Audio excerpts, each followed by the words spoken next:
The Triple B Podcast would like to invite you to come break bread with your brothers. If you like what you're hearing on the show, if you think we missed the mark, or if we got it all wrong, reach out to us on social media. We can be reached on Twitter at triple_B_pod or search Brothers Breaking Bread Podcast. We are the Brothers Breaking Bread on Facebook, and our email is brothersbreakingbreadpod@gmail.com. Further descriptions are in the show notes. Like, follow, friend, do all that good stuff, and please never forget to break bread with your brothers.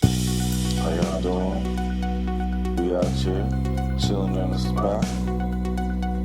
What up? How y'all doing? We out here chilling in the spot. What up? How y'all doing? We out here chilling in the spot. How y'all doing? We out here chilling in the spot. What up? Hey, what's going on, y'all? Brothers Breaking Bread Podcast in the house. Hey. We're having a little potluck. It'll be good. Yeah, let's make it happen. Let's not just talk about it. This is a beautiful thing, man. Just all this blackness, and we all just getting together, we playing dominoes, we eating, we drinking. And, food is always just the extra, man. They deprive these people of their basic human rights, and we call ourselves Americans. We're supposed to be above all this. They'll fake the crisis. They'll make it seem way out of proportion. We brothers, we breaking bread. How y'all doing? We out here chilling in the spot. What up? Trying to hold it all together, man. Life is moving fast right now, man. So it's good to have everybody come through. I love that, man. I love it a lot. More than I could say to you guys. Hey, Twitter world, it's me, yours truly. Well, everything's about politics right now, and I've always tried to stay out of politics.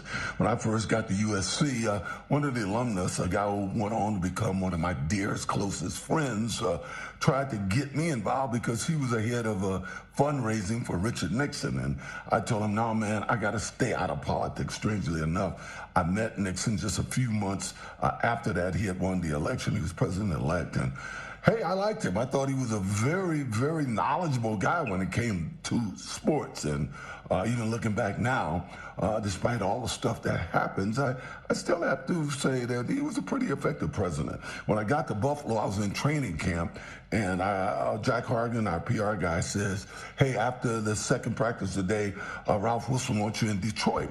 I said, in Detroit? He says, yep. Get a coat and tie. We have a private plane that's going to take you there. When I got there, it was a fundraiser for Bob Dole. And I was really upset because I wasn't too savvy politically. And I knew my parents would not like the fact that I was somewhere for a Republican. They were staunch Democrats. The other night, two of my friends and I, we were out, and they're both Republicans, and one used to be kind of a trumpet. And they were kind of debating a little bit. And the one thing they seemed to agree on, that they both loved the Donald's politics, but both of them didn't really want him to run again. And the girl said, I'm a little upset that we're backing some candidates that in the past we'd have never backed. They're totally unqualified. How can we be backing them? And the guy said, well, I don't care. I don't care if they're complete nincompoops. I want to control the Senate. And I kind of started laughing at that word, nincompoops. And they said, what do you think? I said, come on, guys, leave me out of this. They said, come on, Juice, come on. You must have an opinion. I said, my opinion is, if you continue to put unqualified people in elected office simply because they're going to vote the way on something that they're being told to vote on, we're going to be loaded with nincompoops, and we'll no longer be a democracy. We won't even be a socialist country. We'll be a dictatorship. I'm just saying. Hey, Twitter world, it's me, yours truly. God damn it. I'm just saying. Black Dexter strikes again. It's Black Dexter. Come on, man. He never misses, bro. Nope, he is always spot on. Not at the Rockingham address. What's the other one? He never misses. I want to tell you. He be on point. He does. I have to admit, he never misses, bro. That's right. Welcome. It is the brothers who break bread along with the sisters who break bread. What up, brothers and sisters? Hey. What's goody? Hey. So, let's kick it off. I'm gonna go around the room. Let's go with the rookie of the group. Kim, what's up? Oh, hey fam. Hi. I'm glad to be back. Took a little bit of a hiatus. Was up under the weather. For a little bit, but feeling much better. Got a clean bill of health. So I'm here to terrorize and sympathize. What y'all up to? Clean bill of health. So you've been to the doctor? Yes. Your homegirl. A little story time. Mm-hmm. Homegirl went into the doctor because I was having some ailments. I said, okay. I go in and I think I'm finally hitting that change where I'm getting ready to go across them, not to piss off any Greek people, but go across them burning sands, have my own internal oven. Like, I think I'm close, I'm there. And she tells me that I'm the complete opposite of being premenopausal. Are you fertile myrtle out here? I'm going through puberty again. I said, what? Doc, how you go through puberty? I'm 40 years old. Like, she's like, Kim, because I went in because I was having some joint pains. My joints was swelling up on me. Other stuff was swelling up on me. I wasn't complaining about that. But, yeah, I'm going through puberty again. So that's I had to take a couple weeks off and just kind of wrap my head around that because I'm supposed to be going forwards and I'm kind of doing a Benjamin Button. I'm going a little backwards. So, but I'm back. If I start, I don't know, if I start getting baby hairs or something, then we need to really start to get worried. But I'm in good health. I'm glad to be back. I missed y'all while I was gone. So what y'all been getting into? Nas did a song that just keeps coming to my mind, Second Childhood. So, from the Stillmatic album, I would pull it up, but I feel like this dinosaur computer would crash if I did, so I'm not going to try. All right, I'm going to go on mute and listen to that real quick. Yes, indeed. Let's go by seniority. AC Slim, what up? Seniority in what fashion, sir? Bro, you the second newest. Okay. All right.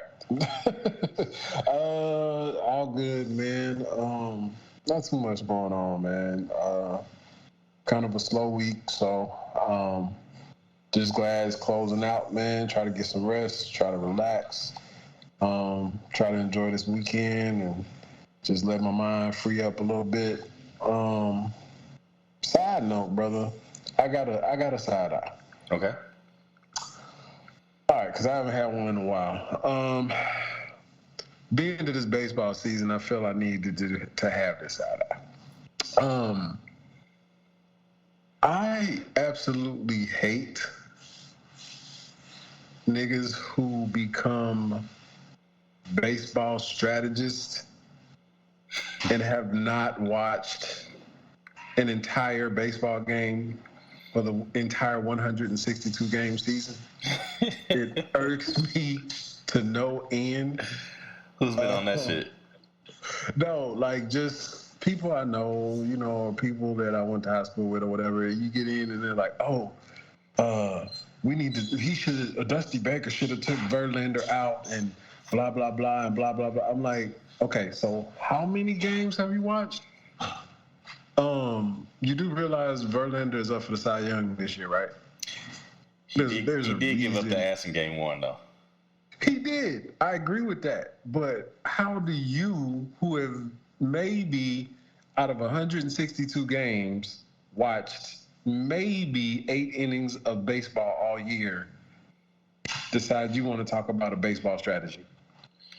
Bro, just enjoy the game. Enjoy the fact that they're in the World Series and stop trying to be a coach.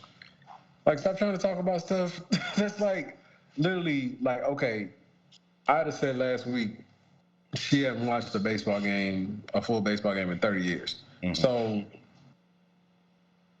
what would that look like if I'd have tried to break down how Justin Verlander is pitching and how Dusty Baker should have positioned his bullpen to perform better? I personally believe Otta can do all things. So I believe that, but how much value? I would still give her a side eye if she decided to say that.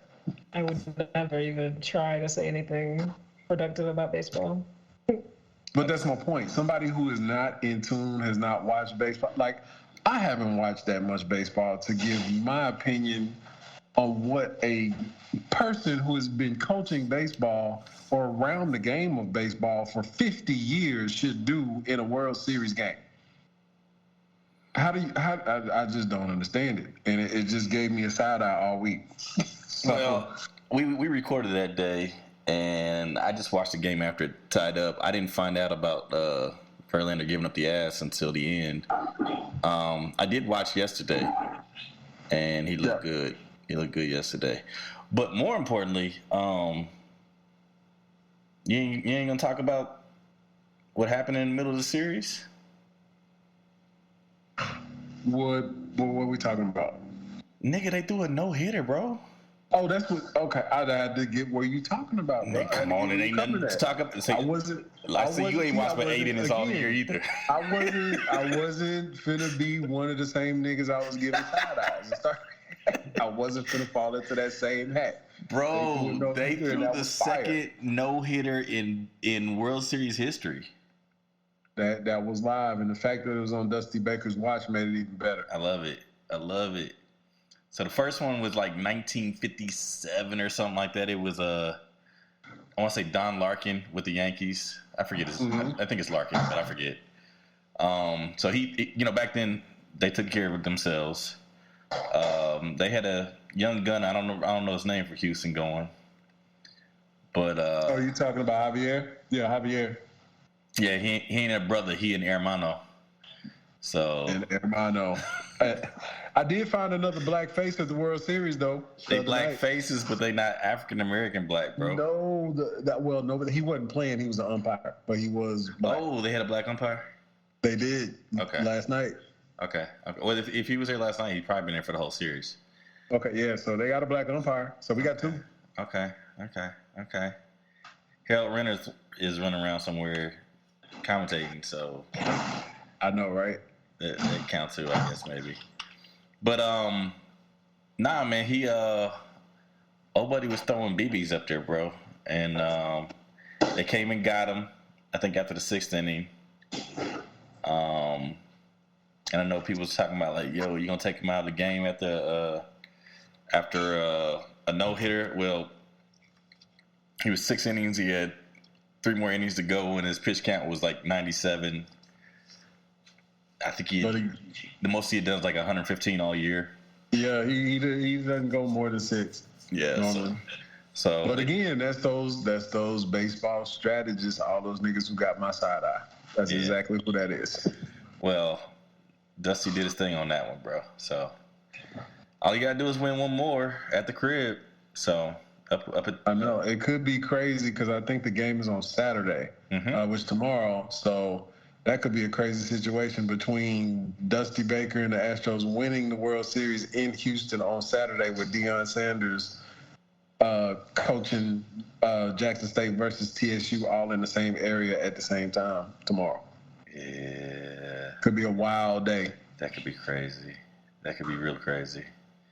So they're playing TSU. Are they playing at the Cougar Stadium? I think they play. TSU plays at the team where the soccer stadium plays. Oh, downtown. The professional soccer team. TSU plays down there sometimes. So that's like right across from the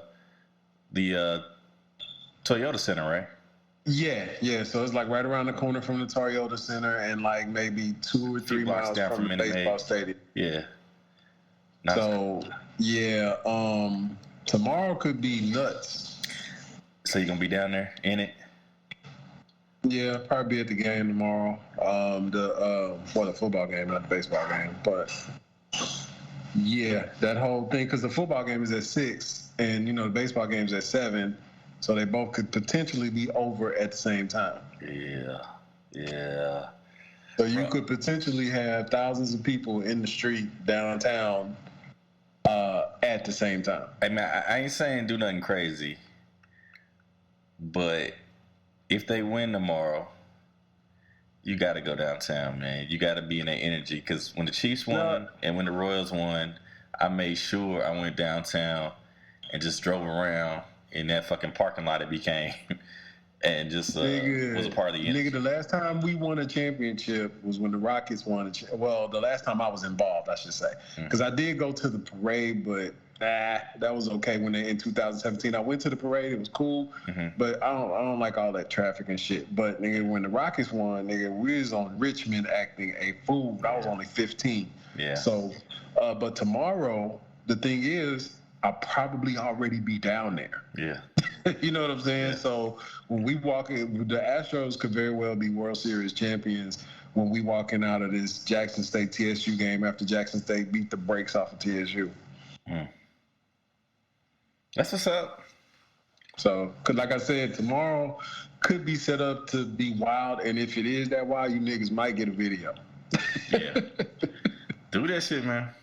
Yeah, you niggas might get a live video, live from Championship Central. Okay. All right. Ada. Hey. You gonna have your family go down and be amongst the celebrators? I doubt if they'll go down for some baseball stuff. But you never know. You never know. There might be some civic pride involved. What'd you say? Maybe some civic pride will force them down there. Yeah, perhaps. And if they get like days off school, I'm sure they might try to go down there, days off work or whatever. For the parade. Doing okay here though. Just got to wake up this morning, so that's good. I'm just living life and trying to be a little better every day. That's it. That's it? Get to work a football game again tomorrow. Oh, snap. I think you secretly like working these football games. No, I do. I like doing, once I figured out how to do the clock the correct way, that was fun. And then chain is always fun. So when you do the clock, did you have to do the play clock also? What'd you say? Did you have to do the play clock and the scoreboard? Oh, they don't have one at this school. So nobody had to worry about the 40-second clock. They don't have one. Oh, so the officials do it on the field. Okay. Yeah. Well, at one of the games, the official was like, we're not even going to worry about time. Like he personally said, you don't have to worry about this. There'll be no delay of game calls today. Like, hey, I guess that's how it goes. The other ones, I'm not sure if they did it because they always call us down to come talk to the refs. But okay. I don't worry about it. Work the chain. I couldn't work the chain. Why? Because I get caught watching. I'll get caught watching specific shit and forget to move the chain.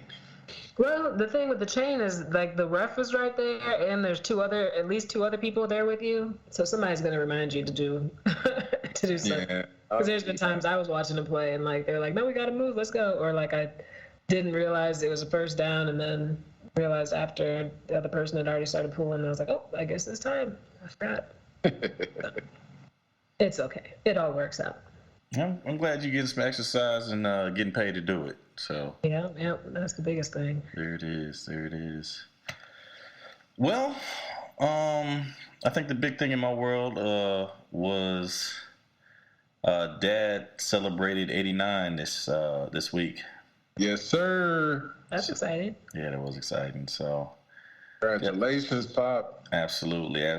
So we appreciate that. He got a bunch of birthday wishes on Facebook. He doesn't know anything about a Facebook, but but his wife is active. So I told Mom to show him all the well wishes. So those of you who listened to the show and were well wishers, thank you very much. Hopefully he saw them. I don't know. But I had a little dust up at work with some admin, but I'm gonna keep that. I'm gonna save that fire. We're gonna jump into what we gotta do today. So I probably could tell a story while this fucking dinosaur machine's warming up. We're gonna start off on a somber moment. A member of the Migos, Takeoff, I believe, was shot at a dice game in Houston this week. So I know a lot of kids I have in class have been talking about it. How y'all feel about it? I don't know. I mean, it's so many details that are still out and about in the world, but I feel like this is kind of like the equivalent of like some of the losses that maybe my age group has experienced. And the youth is really just, they're struggling, you know, dealing with this loss. I can't say that I was a huge fan, but a loss is a loss. I mean, he was very creative. It's just super sad because from what I heard, it didn't have anything to really do with him. He just happened to be at the wrong place at the wrong time. Yeah. So for this generation, this is the equivalent of Pac and Biggie, as far as an artist passing in hip hop. That's how big the Migos were. I should say. That's how big the Migos are. Like, it's equivalent. You know, a lot of equivalent. Equivalent in terms of success, not you know, as far as in terms of success. And you know how many #1 songs they've had and how many. No, I have no doubt that Migos as a group was successful. Mm-hmm. But Takeoff by himself, was he?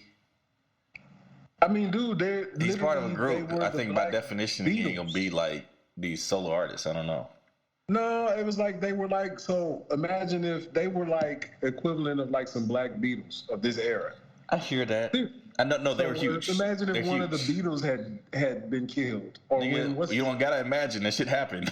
Yeah, you're right. I was about to say, yeah. So, I mean, that's a big deal, man. It's a really big deal for them. Like a lot of them grew up with the Migos, man. If you're like 28 right now, mm-hmm. you've been listening to the Migos since you was like 16. Like, that's a big deal, man. You just compared him to John Lennon, bro. Come on, man. Let's not get in the weeds, bro. Let's not get in the weeds. You know, but at the end of the day, it's wild. I mean, the discussions are, you know, how these artists go to other cities and are supposed to be protected, you know, by certain camps in other cities. And, you know, there's, you know, TikToks and all this stuff floating around about people who was there. And, you know, the whole rumor is that it didn't even start at the Dykes game. It actually started with Quavo over a basketball game back in Fifth Ward. So there's a lot of different various pieces of information that's coming out about it. The point is, I just feel like, you know, why are all these artists who have to come into these different cities having to, quote unquote, rely on these different camps in these different cities? Well, let's not make it like it's all these different cities. It's Houston. Okay, but I'm saying wherever they travel, I'm not saying not Houston because this shit happens here too. Like, no, I'm saying the only two that come to my mind. Well, fuck that shit, I guess. But I'm talking about out of towners. Is this situation and Benny the Butcher? Those are two of more recent ones, yes. That's what I'm saying. I can't think of nothing else where an out of towner got shot. Like, old buddy from Memphis, he was shot in Memphis by other Memphis dudes, right? Who, Dolph? Dolph, yeah. Yeah. Nipsey got shot in L.A. by other L.A. niggas. True. I know there was another one that came up recently that I didn't really know dude, but what it seems to me is Houston's about shooting out of town folks. Possible. I can't call that, man. I just know when people come down here, they're supposed to be, you know, it's the whole thing about the check-in. You've heard that. You know about that, right? Well, that's the baby was on that shit when he was shooting a video. I forgot what city. It was Atlanta, I think. Yeah, it was Atlanta when he was on the porch shooting the video. Yeah. Yeah. And they told him to check in. I don't understand the whole check-in thing. Like, you know, if you're a big enough artist and like, I just, the mentality is weird to me that we can't escape the fact of, once you start putting yourself in a different bracket, you can't move in the same bracket you once were in. Yeah. So it's just sad that, a lot of people will hit you with, you don't respect the hood, or you selling out, or blah, blah, blah. You talk this and you talk that, and you can't be like, no, nigga, 2 years ago, I had $50 in the bank. Now I have 50 million. I'm not fucking with y'all. You know what I'm saying?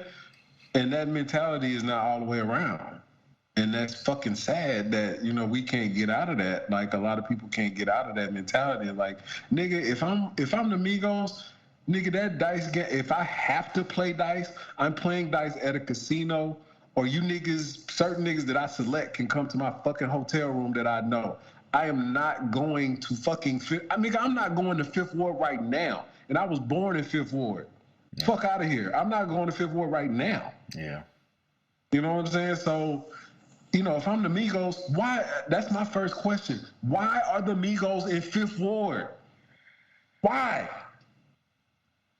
For what? Street cred. Fuck that. Nigga, I got 50 million. Fuck your street cred. Yeah. Fuck that. Why are you in? That's my question, man. It's, not to take away from the somber mood, the sadness of what happened and the shit that happened, but it pisses me off when I hear that. Like, why are you moving in circles that you shouldn't? You don't have nothing in common with none of these niggas anymore. Man, when he heard it was a dice game, he should have used his name and did like the SpongeBob meme and said, "I'm gonna take off." No. See what? Hey, same brother, same Triple B energy. Kim, what? Okay, we gonna keep that same energy. Okay. The kids was doing that shit in school, man, so I had to jump in with it. They were doing takeoff jokes. Hey man, you gotta laugh at some of this shit to keep from fucking punching a hole in the wall. Cause when I heard it, I was frustrated by the fact that, like, why? Like, that was the first thing that came to my mind. Like, why are you there? Nigga, I am a nigga that has a 9-to-5 job that works daily. Like, I will not go to fucking Fifth Ward. Let me have a fucking tour bus, a tour, #1 albums, and all this type of shit. You niggas is gonna have to find me. Hey man, I never understood the wards. I've been to Houston like 25 times. Yeah. I don't know what ward I'm in. So how about you just don't be in none of them? Because ain't none of them. If your mother-in-law house is there, nigga, where the fuck else you gonna be? Y'all. I was down the street from University of Houston. That's Third Ward. On the Old Spanish Trail. That's Third Ward. That's Third Ward. Well, I spent a lot of time in Third Ward then. So yeah, that's not a lot of nightlife is in Third Ward too. So yeah. that kind of makes sense because a lot of people go in Third Ward and fucking hang out or whatever. So that makes sense. That part of it makes sense. But again, so where's Fifth Ward? I could even see if Takeoff and them was in Third Ward. That makes sense. Okay, y'all was out in Third Ward. You niggas was in Fifth Ward. Ain't nothing there, nigga, but fucking dope fiends, dope dealers, fucking niggas. It's the hood of hoods. It's one of the hood of hoods. You don't go there to just fucking hang out. So where is Fifth Ward? Fifth Ward, where is it? It's like East. It's in East Houston. You know outside the loop? Outside the loop? It's off the loop. You know what I'm saying? So it's like off the loop. So it's like right east of downtown, basically. 4th and 5th Ward, you do not fucking go to, bro. Okay. There's no reason to go there. Well, I was in 3rd Ward. I don't know nothing about that. So, hey, so those sentiments have been echoed by Coach Prime. Let's check it out.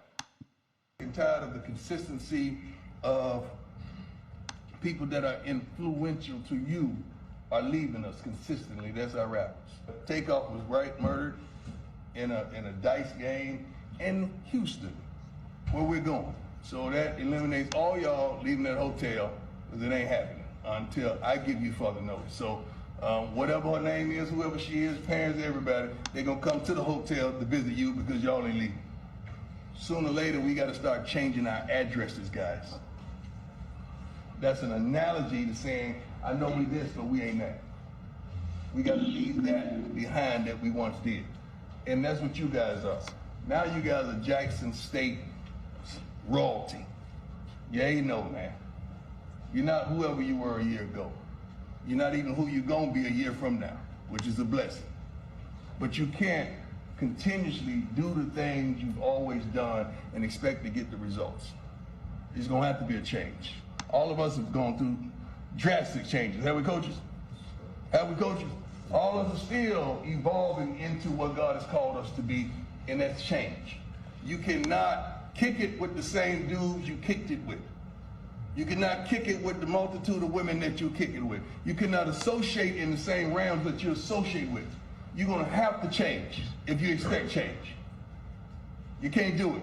It's going to come to a time, they can talk about you, they can mock you, they can ridicule you, they can cuss you out, they can clown you, whatever they want. But you're going to have to separate sooner or later. You're going to have to disconnect. Sooner or later, you're going to have to. So get that in your spirit. I'm sad because it just seems like it's always us. But we want to say we matter. We want to say we keep it in 100, but it's always us. Now we lose another soldier to some bull junk that when we look back at it, the gentleman going to say, dang, now his whole life changes. Because now he's incarcerated or murdered in a consequence to what transpired. Because you know how the game is played. And I don't want y'all playing that foolish game because y'all are valuable to your families, friends, loved ones, and you're valuable to us. All right, let's think about that. Let's pray for the families. Ain't got no time. Ain't got no time to dig foolishness. Let's go get it. Coach Lavender. Coach Ada. What up? What'd you think of that speech? I mean, it was to hear, I'm sure. I not want to hear, but I thought it was all right. It was all right. You think you would deliver I the wasn't same like one? moved to tears or anything like that, but Yeah. Well, it was getting prepped to go out the door. I think it was so more so about let's handle the business we need to handle. But to have to make that kind of speech. yeah, for that reason, after that event, and for those reasons. Because these kids are kids out there at Jackson State football, and influenced by rap artists, probably more so than any other, group of people. And I'm sure they're all impacted by what happened. Because, he was their John Lennon,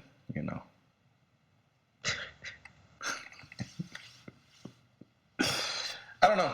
Yeah, what else? Who else got thoughts on it? Moving right along, then.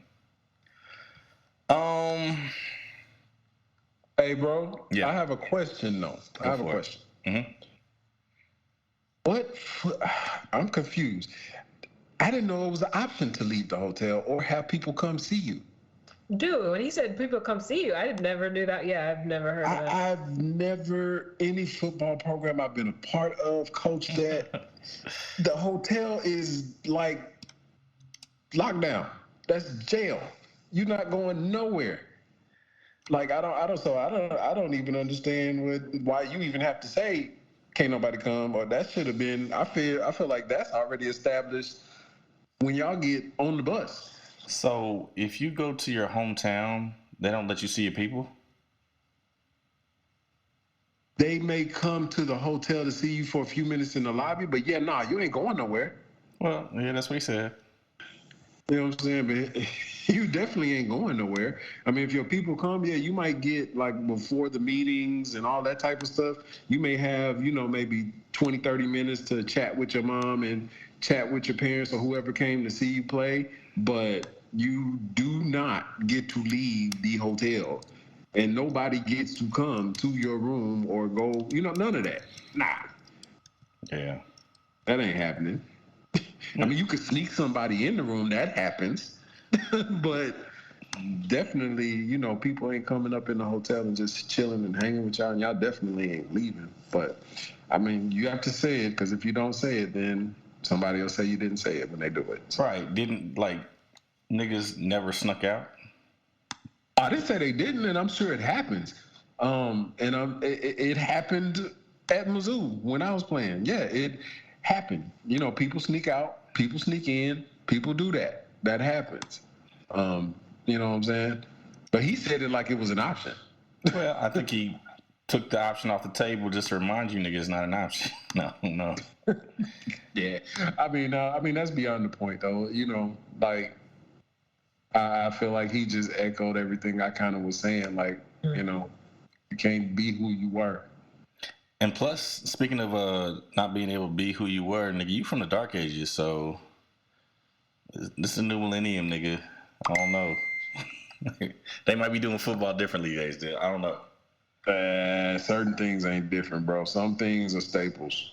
Some things, yeah. Nigga, we ain't talking about running a spread offense versus a power eye, nigga. We talking about discipline. Discipline never changes. Indeed. Speaking of discipline, somebody needs to discipline this motherfucker Stephen Miller. This nigga need corporal punishment. Ladies, did you get to see this? There was an ad. So Stephen Miller's group radio ads accused Biden of racism towards white Americans. Have y'all seen that? Need a little bit more detail. All right. Well, I got a little bit more detail here. A group launched by longtime Donald Trump aide Stephen Miller has been quietly running radio ads warning white voters that the Biden administration is pursuing a host of policies designed to hurt them because of their race. A recording of the ad obtained by Politico represents one of the most openly race-based spots of the cycle, amplified tropes that have historically been used to generate backlash to minority groups. When did racism against white people become okay? The ad begins. Joe Biden put white people last in line for COVID relief funds. Kamala Harris said disaster aid should not go to non-white citizens first. Liberal politicians block access to medicine based on skin color. Progressive corporations, airlines, universities all openly discriminate against white Americans. Racism is always wrong. The left's anti-white bigotry must stop. We are all entitled to equal treatment under the law. How y'all feel about that? That was quote unquote, by the way.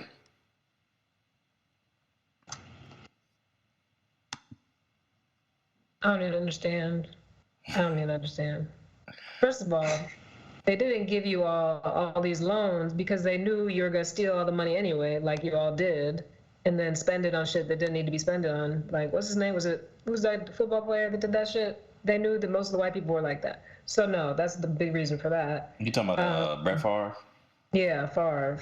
Mm-hmm. Like, what are you talking about? And what is this discrimination that you're talking about? And what are you talking about with Biden and Kamala Harris? What are you talking about? Like, none of this stuff makes sense. But at the same time, because he's the one behind saying it, all the white people who listen to them are going to be like, oh, yeah, he said that. That's what's happening. That's true.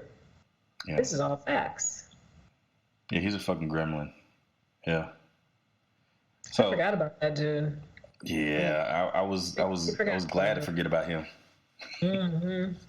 So, Kim, what you think? Meanwhile, he was just in the background dropping these ads. I understood the words. It just doesn't make sense to me. None of it makes sense. It doesn't add up. There was no tangible. Did they give tangible examples? I mean, I felt it's a political ad. Words are the example. Yeah, it's political ads. It's never anything tangible. You know. Okay. So. Maybe it didn't make sense because it was a black voice saying it. Maybe this will make more sense. When did racism against white people become okay? Joe Biden put white people last in line for COVID relief funds. Kamala Harris said disaster aid should go to non-white citizens first. Liberal politicians block access to medicine based on skin color. progressive corporations, airlines, universities, all openly discriminate against white Americans. Racism is always wrong. The left's anti-white bigotry must stop. We are all entitled to equal treatment under law. America First Legal paid for this ad. When did racism against white people become okay? Joe Biden put white people... So, yeah, as soon as I saw America First paid for it, I already knew what it was. That was before we found out that it was directly Stephen Miller behind the campaign. They have the quotes that, you know, we read and listened to, and they have some citation. So this says Biden restaurant relief program excludes white male owners, and it quotes the Daily Wire on March 12th of 21. So I don't know how valid these sources are. Excludes them from what?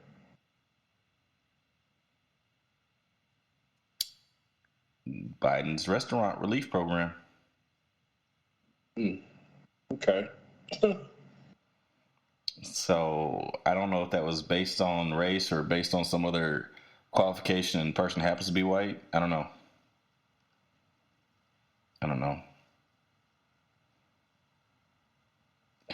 So we can call out Joe Biden for being racist against white people when he was against busing in the 70s. I don't know. Oh no, it's just wild.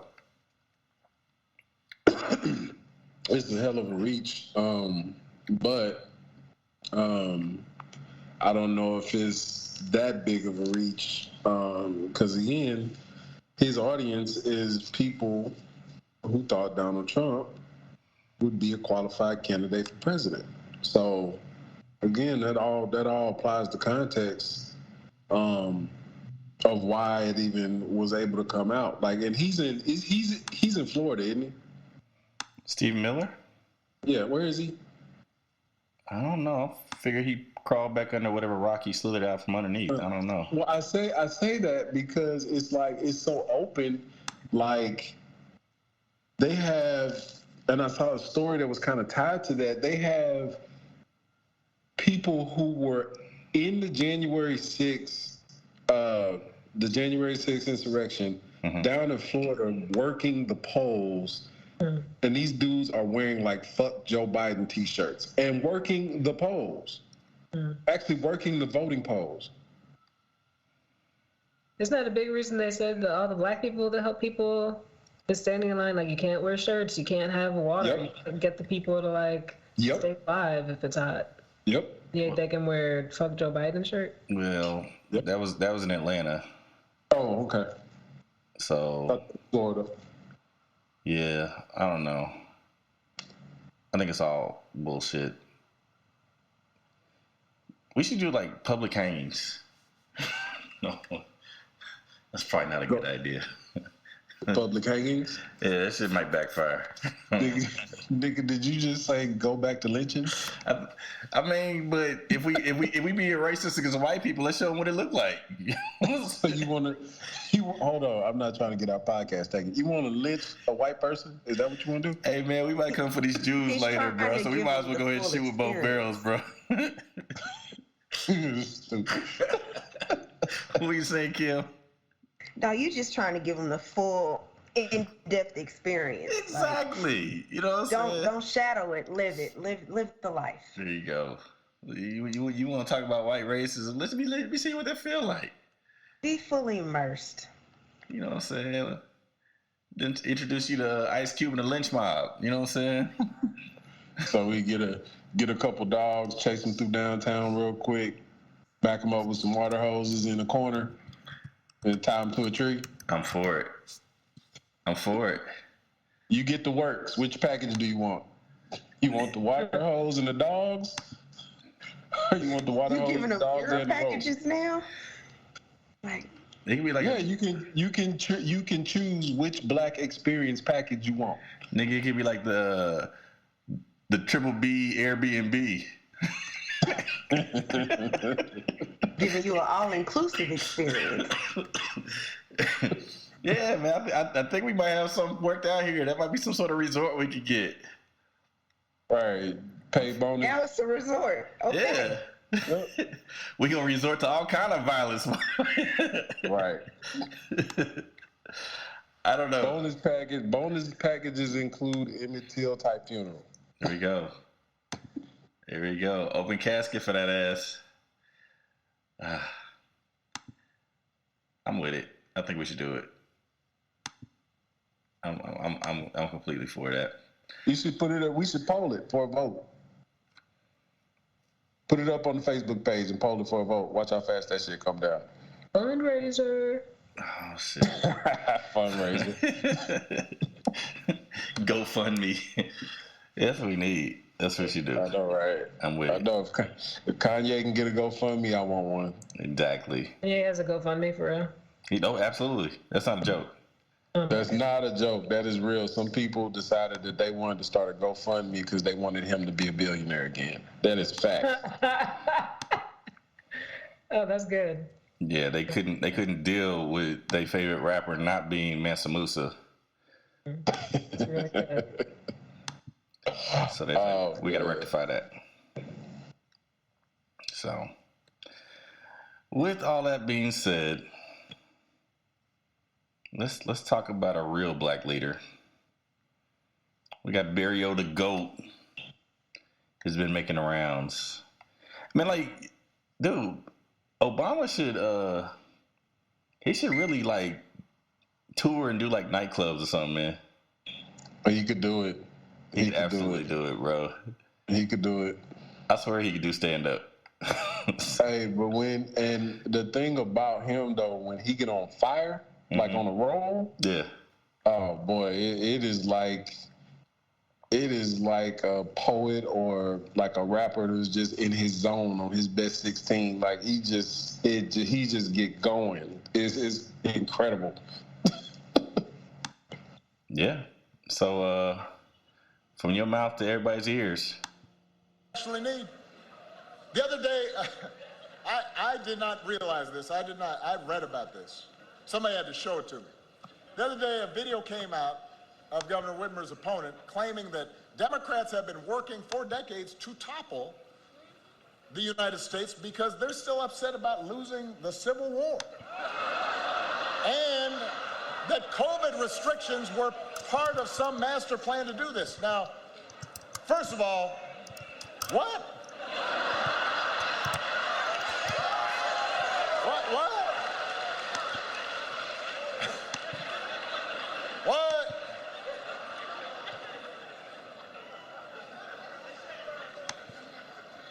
I mean, I know some folks go down these rabbit holes on the internet. They're up too late. But that's like a subway tunnel. That's deep.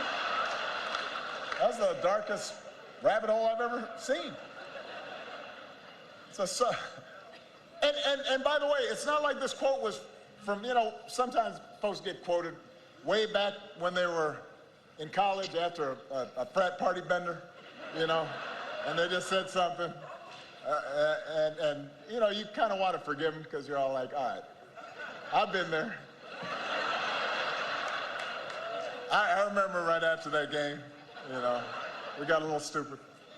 She said this 2 years ago. 2 years ago. So I guess that's what she actually thinks. Imagine if instead of coming up with a story about how us having to watch Tiger King in our sweatpants was somehow some kind of government plot, imagine if she spent some time coming up with... I mean, the way he painted that picture, that's such a comedian setup, bro. Yeah, it was a full-blown setup to get to the point. And nigga said having us watch Tiger King in our sweatpants is a full-blown plot. COVID response. That nigga, he's so silly. Let me run it back. Here we go. Government plot. Imagine if she spent some time coming up with some ideas to create more jobs here in Michigan, or to give folks more health care, or to improve our schools. That's what you want from the governor of your state. actually need. Yeah. Kim, what you think? I'm over here fumbling with my mute button, phone going off. I miss my president. I miss his aura, his presentation, his oracle skills. I miss him.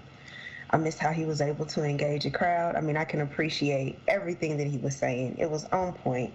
He was throwing shots. He was giving us shade and just wowing the crowd. I miss my president. He throws some wonderful shade, doesn't he? Yeah, I mean, that's grade A petty. Yeah. That's grade A petty. He's reading you, and you just don't know you were read. I feel like these niggas know they've been read. You think they do? Herschel was in his feelings. This was about Governor Whitmire's. Explain that to him though. He didn't understand right away. Somebody had to tell him to be in his feelings. You know what it Cliff is. notes. Cliff notes. That particular one was about Governor Whitmire, but he went off on Herschel Walker later in the week, and Walker decided he was gonna go and give a speech where he tried to compare himself to Obama. I don't know. I don't see it. I don't see the comparison. What was he saying?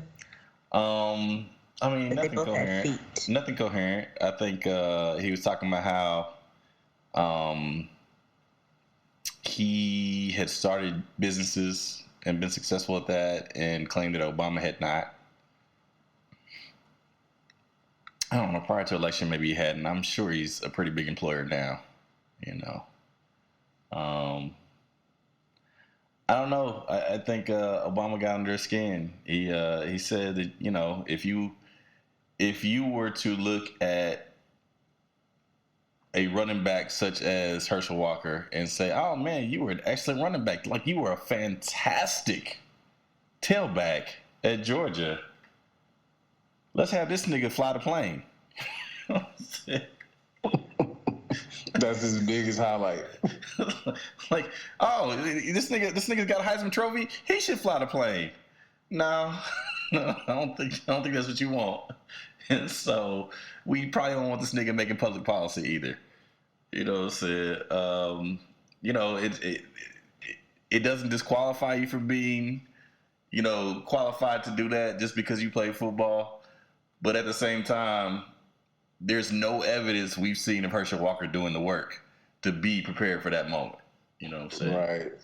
And everything he's given you has been more damaging than the fact that he's an ex-football player with no credit trying to run for a Senate seat with no political experience.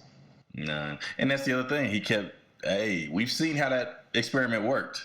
If we hadn't just seen it, you know what I'm saying, maybe it might work. But we've seen where that road lies. He told that story again about the news reporter down in Arizona running for the Senate seat. You know, so and how well lit her videos have been from home. She got her ring light turned all the way up to 11. You know what I'm saying? So, she looks good. She speaks well, but if you listen to what she said, she's talking that wild Trump bullshit. And you should probably chill on that. So, I don't know. I love it when Barry pokes his head up. Mm-hmm. Yeah. Mm-hmm. It's this time. Yeah. Speaking of poking your head up, AC, I need you to poke your head up here and listen to your brother. Ladies and gentlemen, when the Republican Party of Georgia moved Herschel Walker from Texas to Georgia so that he could run for Senate, it's because change was taking too fast in the post-antebellum South. The state had been flipped blue, and there are some principalities that were not prepared for a black man and a Jewish man to go to Senate at the exact same time. So they figured that they would delude us by picking somebody who they thought would in fact represent us better with a football than with a degree in philosophy. They thought we were so slow, that we were so stupid, that we would elect the lowest caricature of a stereotypical broken black man as opposed to somebody who is educated and erudite and focused. Y'all ain't ready for me today.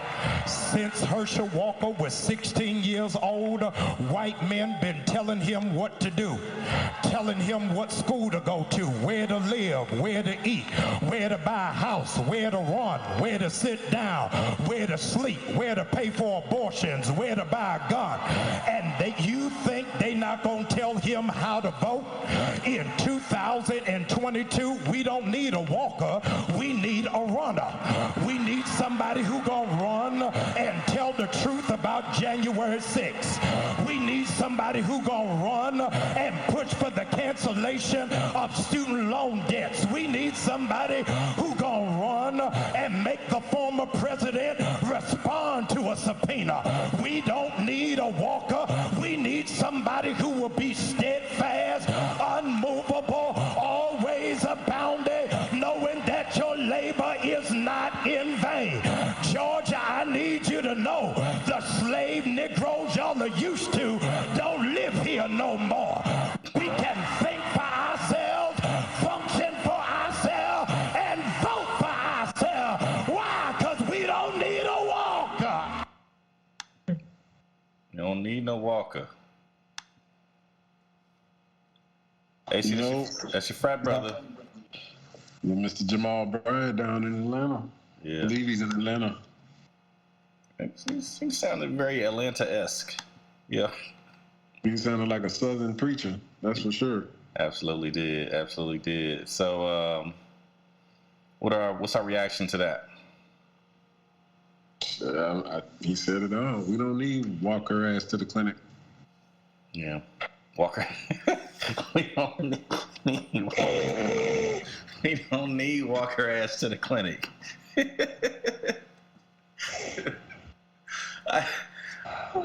Yeah, great callback. I mean, I don't think I can waste that segue. I think we're gonna talk about Walker ass to the clinic. So Jane Doe, we spoke about her last week. A second person who had come forward against Herschel Walker to make an allegation that he had basically forced her into having an abortion. I think it left a lot of ambiguity when she came forward as Jane Doe, and it was left like, okay, so who is this person? What's her motivation?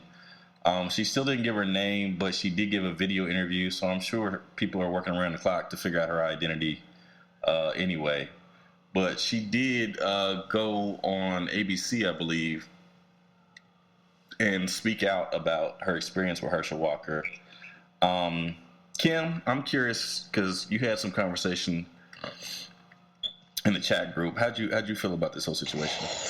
So the article that was dropped in the chat group, in the title it said honesty counts.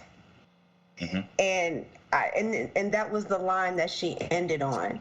And so the thing that and this is going to be the unpopular opinion, is where was your level of honesty when you was sleeping with a married man and breaking down or attempting to the familial unit that he had with his wife and his children? Where was your honesty then? And so, I commend her for coming forward and telling her side of the story. Or no, I shouldn't say that. And I think, there has to be a certain level she has to realize she's going to be scrutinized a touch, because she knew this man was an involved man when she started to involve herself with that man.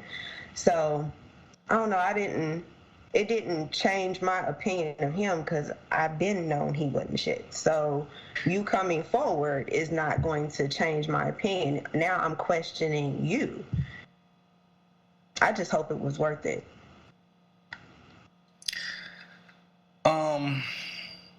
Are we equivalent to our lowest moment? No, she could have grown, and I hope she did. So if she's being, I don't know, it sounds to me like you don't want to hear from her because she committed a sin, I guess, or a violation. I'll say that, a violation of a code. So does that mean that her story is less true? No, her story is definitely the truth, but that same level of grace that that we're giving her, that she could have grown, he too may be on his evolution. Right now, he still ain't shit, but he could still be on his evolution towards getting better. And so I realize that people do make mistakes. But for someone who ends their conversation with honesty counts and takes no level of accountability for their part in that process, I'm bothered by. Well, she came forward and told the story. The reason we know it is because she came on camera. Because she felt like at that point honesty counts. So you're saying that because she's grown and she realizes that honesty counts now, that means that she didn't know better back then? I didn't say that at all. Well, here, I didn't say that can at all. I interject? Yeah, please do. Yeah. Okay, so I think there are two things here. One, I think her infidelity or all of that with him, I think that's a separate issue that doesn't have to do with the first.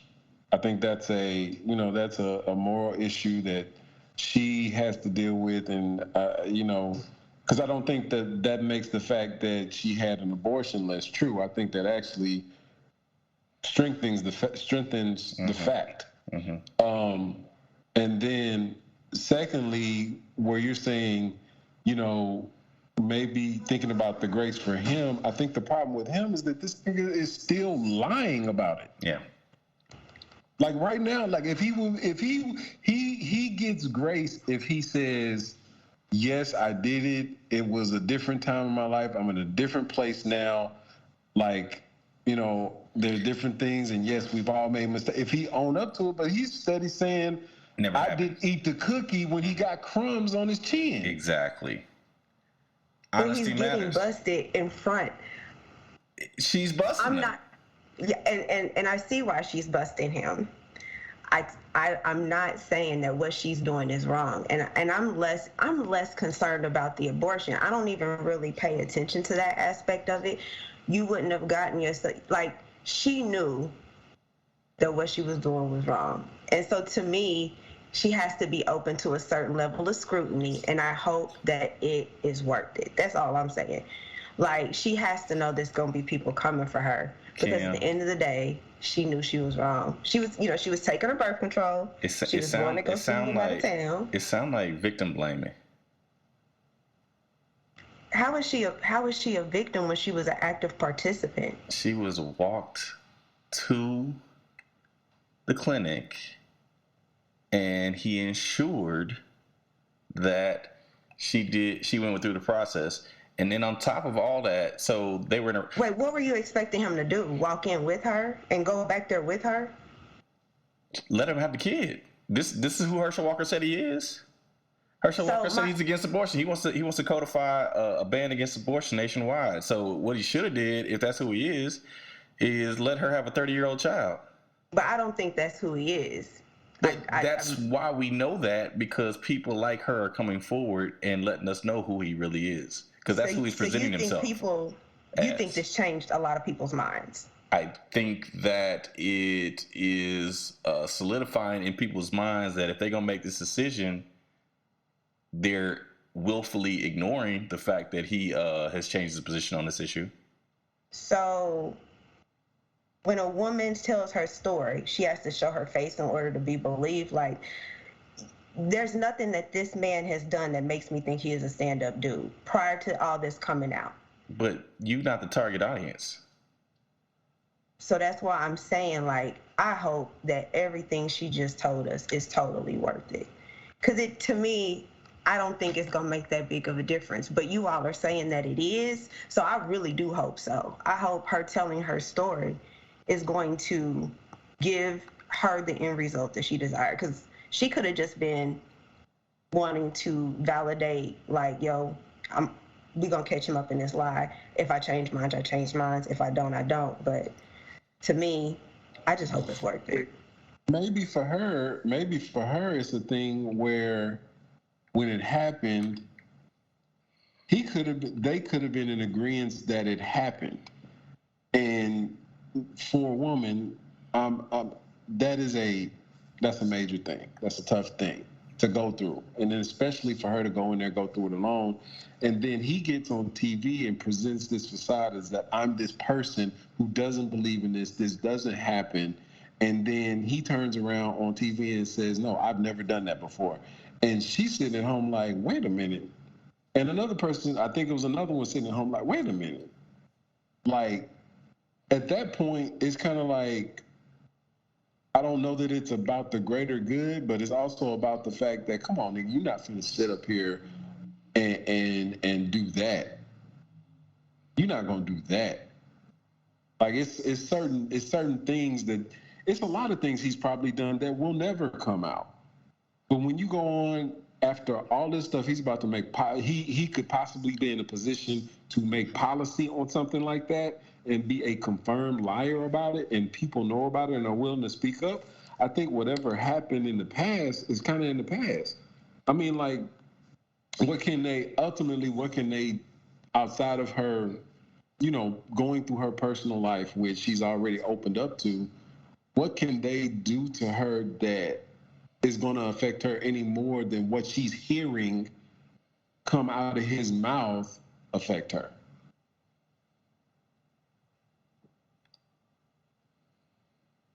Yeah. I'm gonna go ahead and play some of it, and let's see if there's any reaction to it.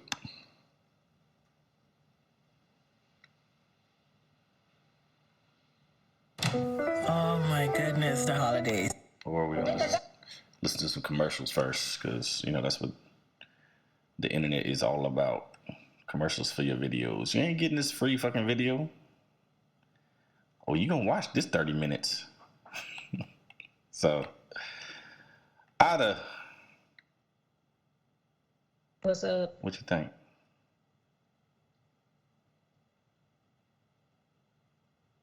I'm not sure. I feel like I can see both sides of it, that AC was saying as well as what Kim was saying. I also hope that she showed her face and her voice, and like, yeah, we don't know her name, but you showed your face and your voice. Like, people know who you are.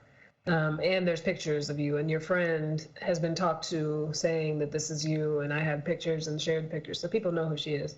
They just haven't admitted it yet. Part of me, I don't know who the other woman was. I didn't see pictures of her. Part of me wonders if the anti-Walker side was like, we need to show that it was a white woman that he did this to, and like made her do all this stuff. So I'm wondering if there's that racial aspect to it, of like the target audience needs to see that he made a white woman have an abortion. So we really got to be on him for this now. So I don't know if that's a thing, but that was one of my first thoughts. I tell you what, if it's not a thing, the Stephen Miller, this is racism against white people was a thing.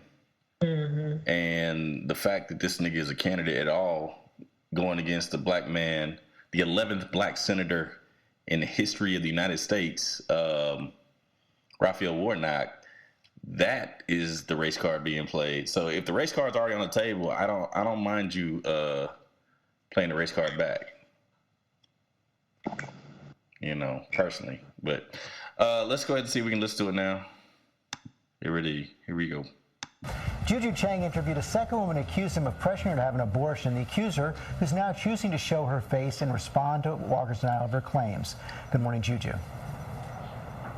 Good morning, George. Well, as you know, 2 women have now come forward to say that Herschel Walker, the staunchly anti-abortion Senate candidate, pressured them into having abortions. When he called the allegations lies, the second accuser says that's when she decided to sit down with us and share her story. I've kept this to myself for 30 years. I protected him, and I wanted this to remain private for obvious reasons. Last week, a second woman, her face and name withheld, accused Republican Senate candidate and former football star Herschel Walker of pressuring her to get an abortion. Walker denouncing her claims as foolishness and lies. I've said that's a lie, and I've moved on, and they want me to play these guessing games and all this, but I'm not. I'm not into that. I'm into winning this great seat, fight for the great people of Georgia, because that's what this is about. Now Jane Doe responds. At her request, we agreed not to use her name, calling her Jane Doe instead, but she says she now wants to show her face.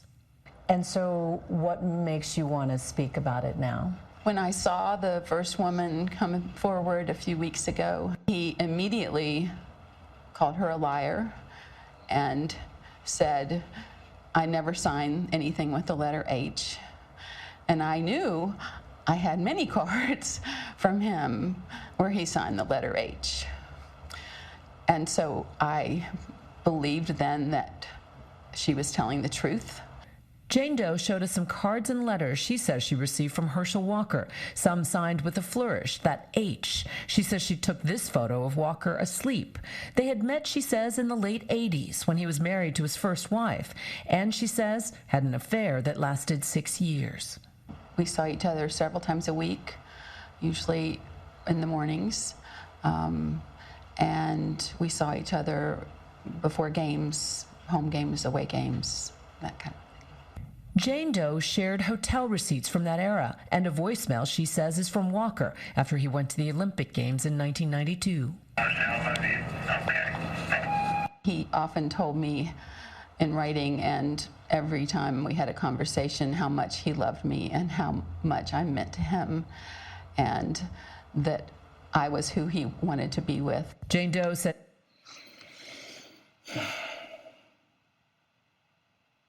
Do we believe her? Yeah, I definitely believe her. I don't believe him. Yeah. Is it important that we hear this? So nothing anybody says about Herschel Walker is going to change anybody's mind that already has decided I'm going to vote for Republican. People they've interviewed are also agreeing with that, like, oh yeah, I don't really think he's qualified, but we need to keep it red. And so nothing anybody says makes a difference. So is it good that she shared this? Sure, because we know there's another piece of evidence against him. Is it going to make a difference that she shared this? No. Are we sure that this shit doesn't make a difference? Like, go to the website 538. Check out the polling data. This shit is close as hell. It's very close, yeah. I agree. Whether it makes a difference or not, isn't it important to take the mask off? So whether it makes a difference or not, at least the mask is off, and anything you have in regards to speculation, in regards to an agenda. You know what I'm saying? Because clearly him being put in that place in the Senate is an agenda being served. We all know that. So, I mean, there's, you can, play with words as much as you want after the fact, but if he still wins and the mask is off, you can't deny what you're doing. And every single thing he does, especially related to any legislation on that issue, is going to be tagged by this information, and it's more powerful than just having the one woman do it. Now it's been confirmed by a second witness. That's how we felt about Cosby. When it happened to Cosby, it's like, oh man, I don't believe it. That was Heathcliff Huxtable. He ain't do no shit like that. And then as 26 more women came forward, like, yeah, that nigga did that shit. You know what I'm saying? Yep. So, yep. I feel like it's important. And whether it doesn't sway a soul, it's on the record. Yeah, it's on the record.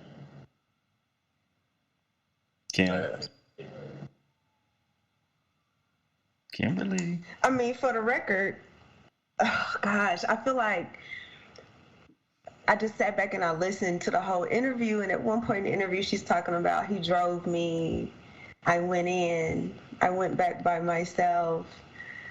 I am a doula, so I've helped women through this process and they go back there by themselves. You can't have another you can't have another human back there. I feel like some of that was turned up heavy, and the only thing I go back to is, yes, sis, honesty counts.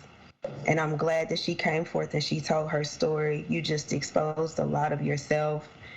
I feel like this is going to affect her in a major negative way.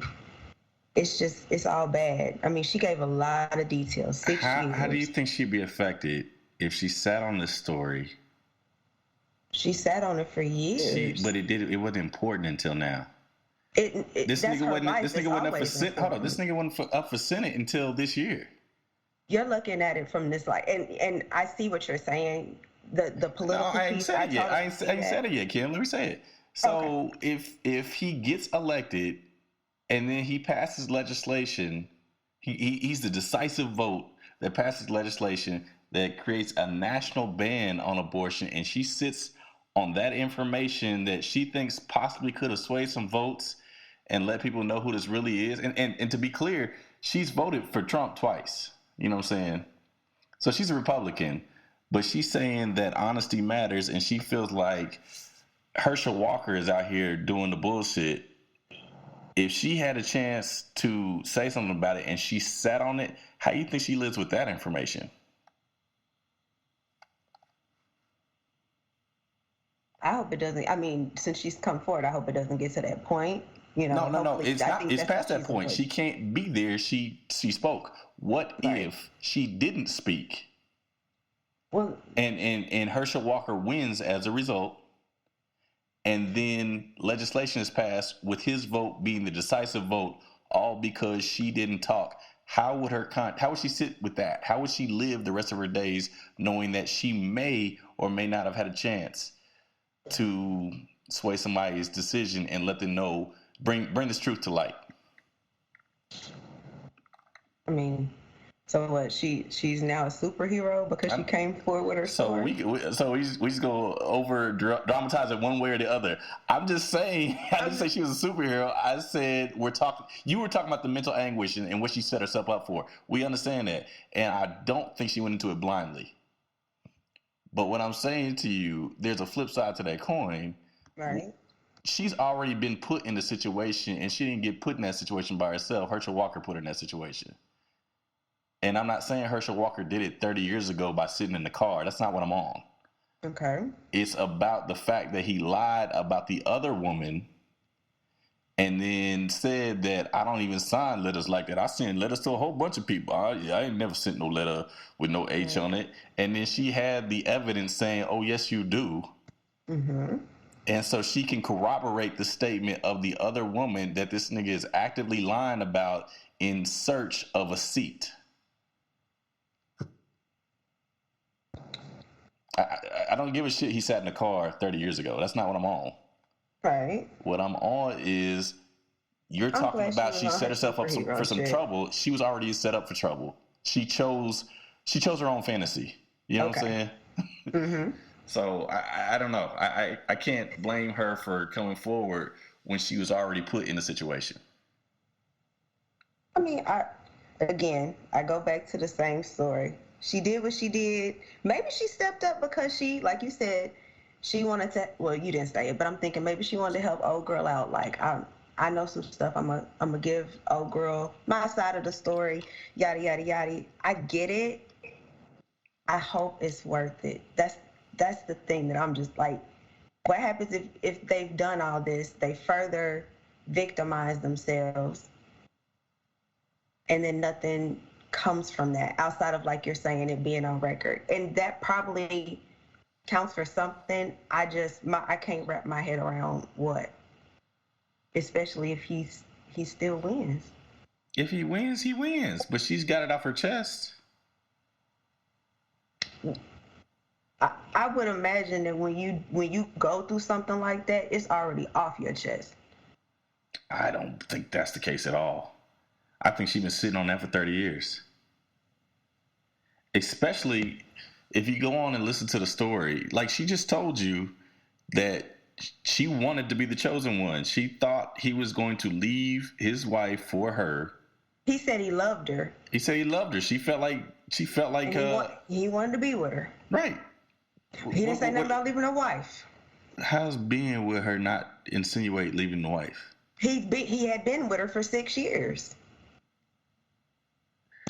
If you got to go back to your wife, are you being with her? The lines, that man said what he said. Okay, I felt like that's a known, but okay, we'll go with yours. He wanted to continue a relationship with her. I gathered that she felt he wanted to be with her as in exclusively, but you take it however you want to take it. But after this abortion, this midnight Walker to the clinic situation, he cut her off. And they had maybe ran into each other years later and spoke as friends or whatever. And had a nice embrace and took pictures. And like all that's back fine. in And all that's beautiful. 2019. All that's beautiful. People do all kinds of shit for cameras. You know what I'm saying? People grin and say, don't say what they mean, and they keep it moving and stew on some stuff. I think she sat on it for 30 years. It's 30 years. She'd have a 30-year-old kid. You don't think she thinks about that? I imagine that she does. Every single day. So I'm saying, if she think about that every single day, you don't think she might be carrying a burden anyway? I think anyone who's gone through an experience like her, yeah. And we can just take the abortion out of it, like just finagling in something for 6 years and it doesn't pan out to anything. Yeah, she's probably feeling some type of way. So you could say she's a woman scorned and dismiss what she said, but I don't care why she came forward. I think it's important that she came forward. And I don't think she came into it like a little child blindly. This is a grown-ass woman. She's definitely over 50. You know what I'm saying? And she was lawyered up. Her legal team was present. No, I don't think she did anything, blindly. I think she knew exactly what she's getting into. And she stepped in front of the camera. Like, there's no blurred face. There's no deep throat voice. You know what I'm saying? This is her. I don't know if I want to call it brave. I don't know. I'm not calling her a superhero. I'm not doing that, extra bit right there. But I do think that it's important. I think everybody has, no matter what your past is, you have a moment like in your life where you can make a decision that matters, like that really, really matters. No matter what you've done, no matter what's happened, there's always a decision that comes up that you can make that really matters. And this shit really matters. Like, this shit really matters. You know what I'm saying?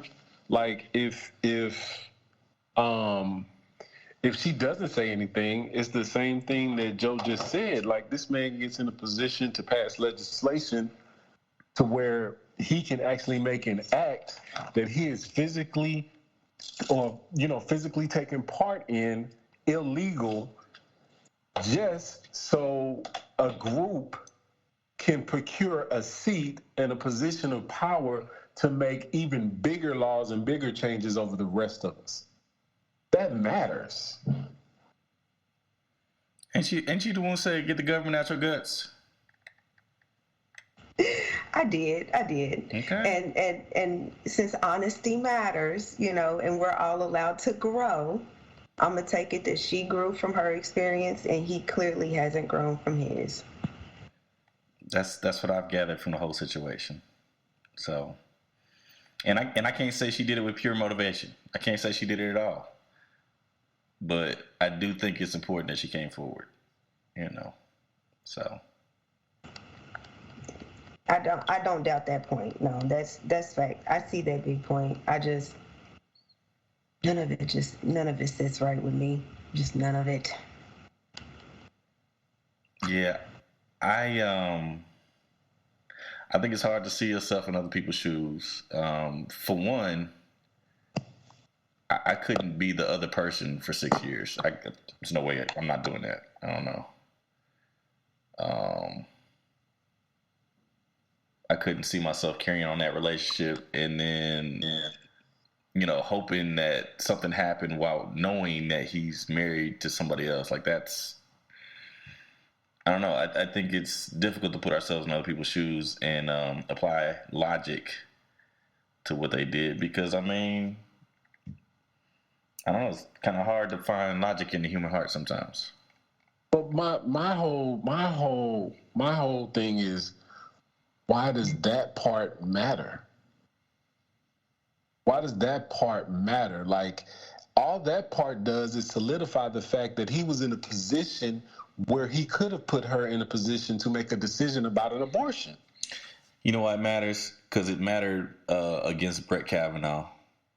Because it mattered the Anita Hill situation. Because we have browbeat women for coming forward. That's why a Me Too movement was necessary. But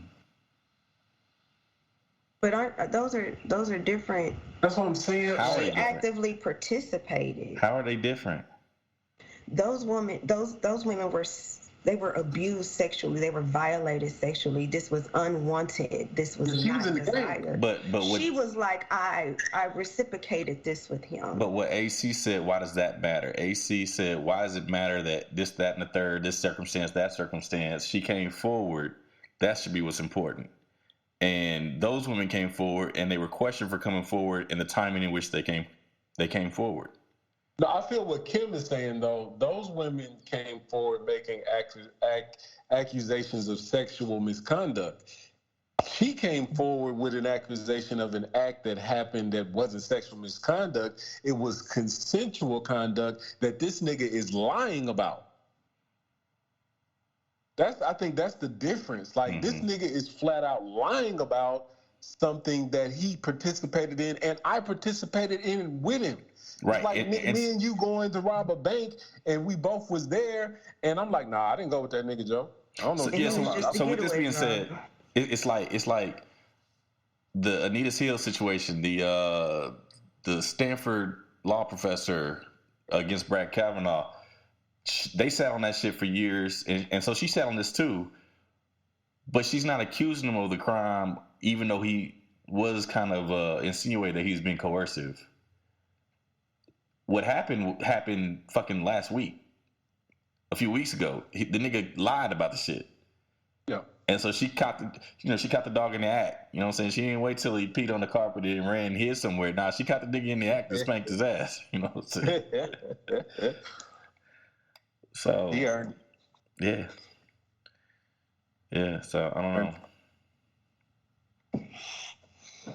I don't know, man. I just, like I said, the biggest part of this shit to me is that if with information like that, I know these motherfuckers still may elect him and he still may get the seat, but that takes the fucking mask off. And anybody who's denying that we are just literally trying to run the numbers up in the Senate, like, bitch, reference Herschel Walker. Mm-hmm. You know what I'm saying? Like, reference Herschel Walker. If you saying you're not trying to run the numbers up because you got a bigger plan at the end, this is basically control the Senate, then you're lying. And I have proof of that. Insert Herschel Walker. Absolutely. So, I mean, again, all we can do is take the mask off and continue to do that part. If we do that part and do that work, you know what's going to happen is ultimately going to happen, but at least it'll give motherfuckers a clear picture of what they're looking at and what they're seeing, what they're dealing with.